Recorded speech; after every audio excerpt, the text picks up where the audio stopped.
Nshuti bakunzi bamwarimu Beni nongeye kubasuhuza kandi mbahaye ikaze muri kino kiganiro nanone uyu munsi ku itariki 20 harya nazingahera mbabarira da umunsi ku itariki 22 z'ukwezi kwa 10 2025 nongeye kubaha ikaze kandi nongeye kubasuhuza mu rukuru no munsi mbifuriza ibyiza mbifuriza amahoro mbifuriza kuramba no kuramuka mbifuriza guhaha bikagenda ntago mbifurije guhaha no kuronka umuhaye muronke umuntu avuze gutyo ngo ntago ari byiza mu Kinyarwanda mbifurije kuhaha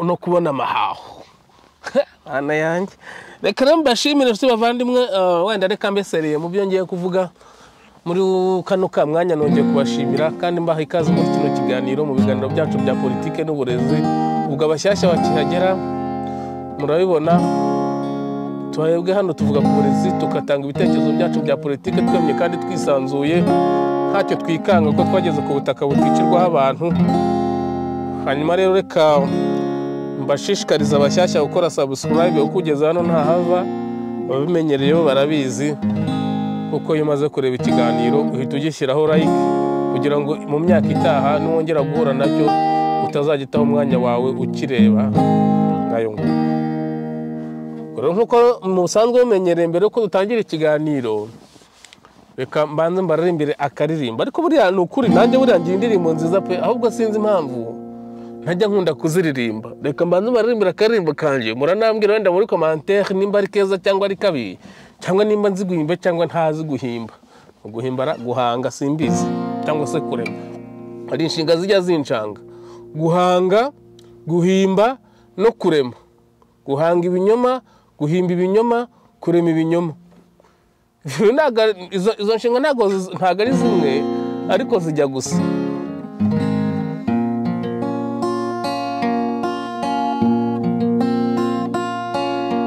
uraho ngo byiduhetse uraho uracyakoma uraho Rwanda ngo byiduhetse uraho uracyakoma erega n'ahandi amahanga arahanda nkawe n'izuba ryaho riratwika erega n'ahandi Rwanda amahanga arahanda nkawe n'izuba ryaho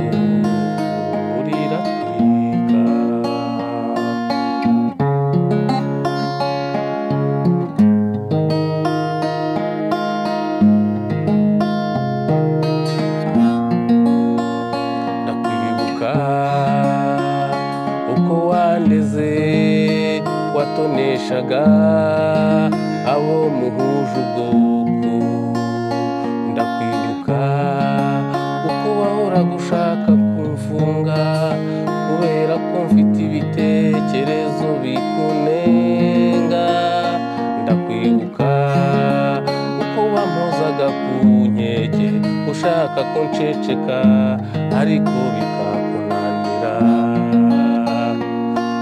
n'ahandi Rwanda amahanga arahanda nkawe n'izuba ryaho riratwika erega n'ahandi Rwanda amahanga arahanda nkawe n'izuba ryaho riratwika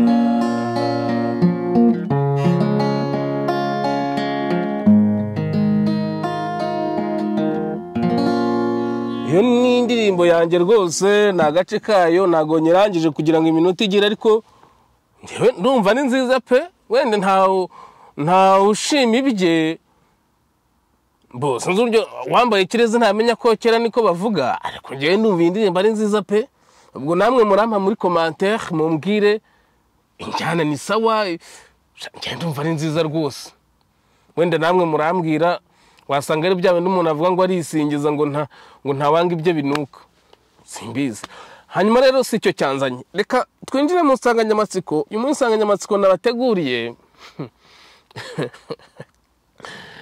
hari igihuha cyahungese kinahungabanya isi yose muri rusange kivuga ngo umuntu bita Nicolas Sarkozy wahoze ari perezida w'Ubufaransa muri 2007 kugera 2012 ngo bamufunze. Icyo kintu mwakibonye cyasakaye hose. Kira ni igihuha cyahungabanyije isi, kinahungabanya imitima y'abantu, kira n'abahungeta kibatesha umutwe. Niyo mpamvu jyawe nzaza babwira ngo nk'indirimbo harano navugaga nti amahanga arahanda nkawe. Nibyo niko bimeze na hano, umuntu aravunika kugira ngo arye. Ariko imirombere yabiya ntenyo. Uko tuhumva cyatumye nyihimbiye indirimbo, uko twumva iburayi ngo ni paradizo cyangwa se uvuye iburayi hitajya mu ijuru, ntago ariko bimeze iburayi naho ni kwisi. Ni kwisi rwose, hari abantu basabiriza, hari abantu bamugaye, hari abantu bamwe biyobyabwenge, hari abantu b'indaya. Ahubwo ho niyo ugereranyije usanga biri ku rwego rwo hejuru ugereranyije no mu Rwanda. Ikiba gitandukanye nuko hano imibereho nta kibazo gihari ku rwego rw'imibereho, urwego rw'ubuvuzi rwo kwivuza, mbese ibintu byose byibanze buri muntu wese arabibona kandi akabona bitamutesheje umutwe nko mu Rwanda. Ku buryo mu Rwanda umuntu ashobora kwicwa n'inzara, hano ntago ushobora kwicwa n'inzara kereka aribo babigizemo uruhare, kuko hari ahantu umuntu agina babwiye, hari ahantu abantu bajya kurya ku buntu. Mbonye byancanze cyane nagize ubunebwe bwo guteka, nareba kuri gahunda nkareba nimba hafunguye nkahita njyayo kurya nanjye. Ibwende ibyo bitandukanye. Ariko ku kijyanye na politike ho, ntago ya politike hano ndayimenya cyane, ariko naho ibintu ntago ari shyashya. Niyo mpamvu ngiye kubabwira kuri kino kintu cy'umuntu bita Nicolas Sarkozy wahoze ari perezida w'Ubufaransa. Impamvu mugarutseho nkamuzana muri gahunda zacu mu Rwanda, nuko u Rwanda mubona uyu munsi n'agahenge mubona uyu munsi ku Rwanda n'Ubufaransa mu mibanire niwe katurutseho. Nyuma y'imyaka 15 yose u Rwanda n'Ubufaransa bidacana uwaka nyuma ya jenoside yakorewe abatutsi tutaretse n'iy'abahutu. Impamvu bangashyizeho impamvu zirahari, narazibabwiye mu biganiro byabanje. Nyuma ya jenoside yakorewe abatutsi tutaretse n'iy'abahutu itaravuzwe na Loni, nyuma y'imyaka 15 yose u Rwanda rudacana uwaka n'Ubufaransa, uyu Nicolas Sarkozy amazina y'ubundi ni Nicolas mazina ye ni Nicolas Stéphane Nicolas Paul Stéphane Sarkozy, niyo mazina y'ubundi. Uyu mugabo rero w'imyaka 70, nka data k'iminota irimo yirukankara. Uyu mugabo w'imyaka 70 yabaye perezida w'Ubufaransa muri 2007 kugera muri 2012. Uyu muperezida nukuvuga ngo muri 2006 ari gihe cyageze Jean-Louis Bruguière ashyiraho ibihano abategetsi b'u Rwanda. Ndabyibuka neza nk'ibyabaye ejo. Uwo munsi twarigaragambije kuko bari bafashe Rose Kabuye bamujyanye mu Bufaransa kumutira urubanza. Icyo gihe umubano none wabaye ikintu nakwita ko urafunga neza, ambasade zirafunga. Niho hantu u Rwanda rwemeye kwigaragambya. Twigaragambije amasaha 2 n'igice ko batubwiraga ko indege itwaye Rose Kabuye imuvana i Kanombe kugera i Paris iri bukoresha amasaha 2 n'igice. Amasaha yose 2 n'igice twayamaze twigaragambya tusuvuga ngo nimurekure umuntu wacu. N'ubu uwo muntu barekuye ntituza ahari, menya zaramwishe. Cyakora kera nigeze kumubona twagiye mu bintu by'abanyeshuri, mubona ahantu hari hafi hari aho bita kuri Croix Rouge, hari i Kigali murahazi, hafi aho ngaho hafi ya Itexirwa. Niho namubonye kera nabwo turi mu bintu twagiyemo by'abanyeshuri.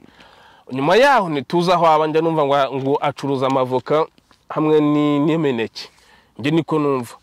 Hanyuma rero ubwo muri 2006 ambasade imaze gufunga, 2007 perezida agiyeho Sarkozy yagiranye ibiganiro na Paul Kagame muri 2009. Twibukiranye ko muri 2008 u Rwanda rwamaze kuba anglophone, amashuri byarangiye, impapuro zose z'ubuyobozi byarangiye, byose bigomba kujya mu Cyongereza. Muri 2018 Nicolas Sarkozy, Nicolas Jean Paul, Nicolas Paul Stéphane Sarkozy, usibye ko amazina yari Nicolas Sarkozy, nibwo yaje mu Rwanda muri 2010 aganira na Paul Kagame. kuva icyo gihe 2010 imiryango yahise 2009 kanumve okada 2009 habaye ibiganiro ndabyibuka neza bahita banafungura ambasade zombi. Ambasade yo mu Rwanda yari muri Paris irafungura na ambasade yo mu Rwanda yi Kigali irafungura. Ndabyibuka nakozemo akazi kajyanye n'ubuplanto, twakozemo amasuku rwose hari ambasade mubona twakozemo nge nakozemo amasuku nimba batarayimuye aho yabaga nige wakakoza amasuku muri company yitwaga Trustico Rwanda. Icyo gihe barananyambuye 2025. Hanyuma rero ubwo muri 2010 imiryango birafunguye, u Rwanda rurongera rukorana n'Ubufaransa, ibiki n'ibiki ngayo nguko. Uyu mu president rero bafunze ngo imyaka 70. Sha baba babeshya mwana, baba babeshya. Bino bihugu ni ibihugu byiza, nta umuntu ugeze imyaka 70 ntago bajya bamufunga. We baravuga bavuze ko bamushyireho igihano ngo cy'imyaka 5 ngo cy'igifungo, ibintu simvuze byaha yakoze ntago byari byo byanzanye hano. Icyo nagira ngo mbebwire nuko umubano w'u Rwanda tubona n'Ubufaransa agahenge dufite nta mubano uhari. N'aba president bose bagiye bahaza n'abagiye bavugana na Kagame harimo Hollande, François Hollande ndetse na Macron, Emmanuel Macron, c'est ça. Abo bombi nubwo bagiye bagerageza ariko umusingi bawufatiye kuri Nicolas Sarkozy. Uwo nguwo rero imyaka 70 niwe baduteye ikinyoma ngo bagiye kumufunga. Reka mbere ku buryo batazamufunga. Hano itegeko rivuga ko nta muntu ufunga nta muntu ufunga umuntu w'imyaka 70 cyangwa umuntu ufite ikibazo cy'ubuzima, sante ye ubuzima bwe bukaba butameze neza ariko akaba afite ahantu aba hari stable. Ni ukuvuga ngo afite iwe, apana bari abantu baba mu appartement. Hari abantu baba mu appartement bese udakodesha, nicyo nshaka kuvuga. Hawe rero mu udakodesha akaba afite iyo myaka 70, ikibaho ngiki bazamurekura. Nimba baranamufunze simbizi gusanye nabonye bicaracara ngo yafunzwe. Wabonaga ko agenda nishimye. Akajambo nabonye yavuze ngo ale inaha iyo umuntu avuze ako kajambo ale kuvuga ngo ubu wishimye bishatse kuvuga ngo twagiye. Nuko bana akajambo uvuga wishimye. We rero ntago bazamufunga. Kibaho bazamushyira mu rugo iwe bamuhe icyo bita ipingu ryo ku kaguru. Ipingu ryo ku kaguru kiba kimeze nabyita ngo kese ni ipingu risanzwe. Urabona ko ipingu riba rifite imyanya ibiri ariko ryo riba rifite umwanya umwe, bakarigushyira ku kuguru ntibarifunge ngo rikurye. Iryo pingu rigatanga amakuru. Nukuvuga ngo iryo pingu icyo rigufasha ntabwo nabwo uba ufungiye mu rugo iwawe, uba wemerewe kujya ahantu hashoboka ariko ku masaha yabugenewe. Nukuvuga ngo ryo rikurimita, ntabwo nuvuga ngo inaha ikintu cyitwa isaha kirubahirizwa. Horaire ni mu Kinyarwanda isaha nyine, gahunda irubahirizwa. Nimba ari kuva isaha kugera iyi niyi ku wa mbere, ibyo birubahirizwa. We rero bazamushyira iryo pingu rimushyire ku masaha runaka, agomba kutarenga imbibizi. Ariko ya masaha nagera azajya yigendera bisanzwe. Noneho kandi cyiza kiba kirimo uburi wawe abantu baragusura na leta icyo yunguka cya cyumba yari kuzabamo na bya biki yari kuzakoresha n'ubundi abayibereye wiwe. Ibyo bahita babishyiraho undi muntu n'ubundi utishoboreye cyangwa w'ikihebe bari barabuze. Naho rero ntibakababeshye ngo Nicolas Sarkozy w'imyaka 70 ngo bazamufunga. N'agakino ka politike, ni igihunga cyahungabanyije isi, kinahungabanya imitima y'isi. Ariko impamvu muzanye hano kuri kamera zanjye si ukuvuga ko nashakaga kuvuga ku Bufaransa, mutazajya kundega ngo nsigaye mvuga na politike y'Ubufaransa. Oya, usibye ko naho nta n'ikibazo kiba kirimo. Nigeze ariko bana yanje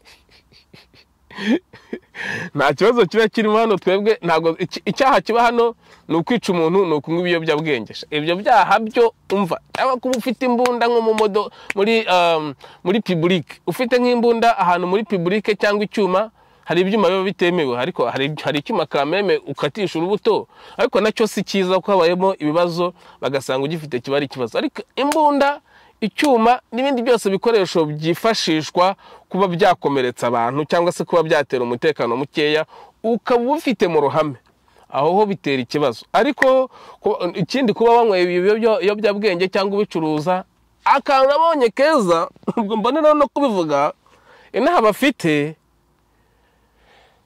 permis zaho zitagaciro iyo wujuje amakosa runaka hari amakosa utagomba kurenza ku mwaka makosa uyagejejeho ubwo urumva buri kosa na amande kwirukanka amande kugongana amande besa hari udukara amakosa abaho bisanzwe kuko inaha bubaha imihanda inaha bubaha umunyamaguru mana we sinzi uburyo nabivugamo noneho iyo ayo makosa yagejejemo sinyazi uko njye nta perime ngira ariko njya mbona abantu urongera cyo bita repasser le permis urongera ukajya gukorera perime ukiga amategeko ukongera ukajya gukora ikizamini cya provisoire ukongera ukajya kwishyura umushoferi ukiga none imodoka ugakora ikizamini urongera ugakorera perime nk'umuntu utarayigeze iyo ayo makosa uyagejejeho ku mwaka. Ikindi rero nabonye cyiza nuko umuntu yagejeje ko ayo makosa cyakabona agiye kuyuzuza hari imodoka rutumodoka dutoya tuba dufite imyanya munyari ibiri ako kamodoka wemerewe ugatwara nta perime ubwo yabonye agiye kuzuza ayo makosa perime yarayibika usibye ko utwo tumodoka turahenda perime yarayibika kugira ngo uwo mwaka atuze amakosa agafata kandi kagenewe gatwarwa nta perime ubwo ya makosa akaba nyine ku muntu utagira perime utwo ni utuntu tuba ari utw'ubwenge nangaha baba barakoze naho rero rwose 2006 ambasade y'Ubufaransa mu Rwanda yarafunze imaze gufunga murabyibuka ko ari naho twigaragambije ngo Hoze Kabuye nafungurwe neba adafunguwe boyikote ibikorwa byabo turigarurira cyangwa se turabohoza ibikorwa byabo biri mu Rwanda.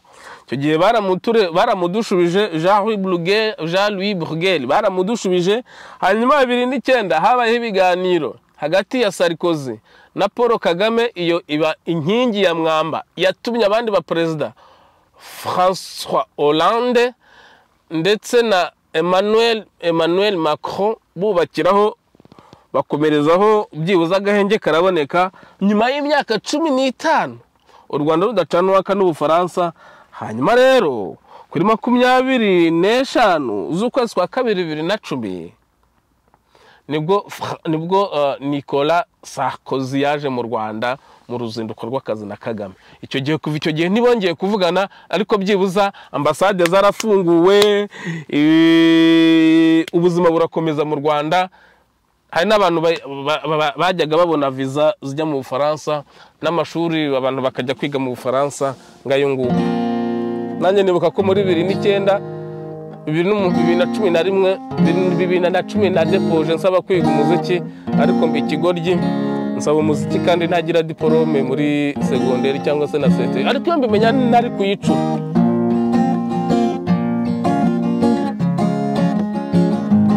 Kandi karimbo kanjye rero nsoza nabwo murambwira nimba ari keza ariko ko ntago ari akarimbo ka politiki.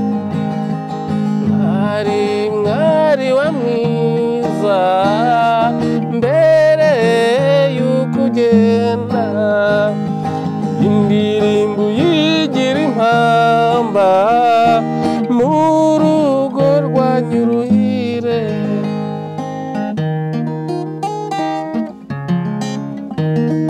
Nyirangiza ndumva itaryoshye. Hanyuma rero ubwo icyo ntababwira hanyuma abashyashya mwabyumvise mwiyizire hano rwose mukore subscribe mukore share abahamenyereye namwe ndabakunda. Hanyuma nabonye commentaire ejo ivuga ngo umuntu arishimye ngo kuko bari bamubwiye ko ngo bamfunze. Nibakubwira ngo bafunze jya kuri channel yanjye urebe ikiganiro giherukaho ariko ubundi baramfunga nishe umuntu barafata se nishe umuntu nkabo sinishe navuye mu Rwanda ntishe ntahohoteye ntibye ntagize gute nuko narambiwe gusa ubugome n'igitugu cyabo ndetse n'ibyo ntumvaga mbese narambiwe akarengane nahozemo imyaka 36 yose. Reka rero murabeho, Imana ibampera umugisha nakagaruka.